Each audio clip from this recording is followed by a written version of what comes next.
దక్షిణాభిముఖంగా పడుకుని భోజనం స్వీకరిస్తున్న భజరంగబలి విగ్రహం ప్రపంచంలో మరెక్కడా లేదు. ఇక్కడ భక్తులందరూ ఆంజనేయునికి లడ్డూలు మరియు ఇతర నైవేద్యాలను అందించడం ద్వారా ఆయనను ప్రసన్నం చేసుకోవడానికి ప్రయత్నం చేస్తారు. పిలువ ఆలయంలో ఉన్న బజరంగబలిని సజీవ హనుమాన్జీ అని కూడా పిలుస్తారు.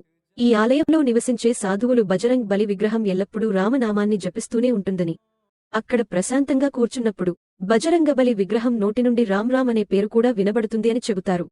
దేశం నలుమూలల నుండి లక్షలాది మంది భక్తులు బజరంగబలి దర్శనం కోసం ఎటావా జిల్లా రాష్ట్రం చేరుకుంటారు. అన్నింటికంటే పిలువ దేవాలయంలోని విగ్రహం నోటిలోకి వెళ్లే ఆహారం ఎక్కడికి చేరుకుంటుంది అనేది పెద్ద మిస్టరీ.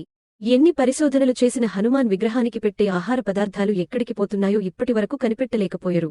ఏ భక్తుడు మంగళవారం ఇక్కడ భగవంతుడు బజరంగబలిని నిజమైన హృదయంతో పూజించి నైవేద్యం అర్పిస్తే బజరంగబలి వారి కోరికలన్నింటినీ నెరవేరుస్తాడు అని భక్తుల విశ్వాసం. సబ్స్క్రైబ్ చేయండి, లైక్ చేయండి, షేర్ చేయండి.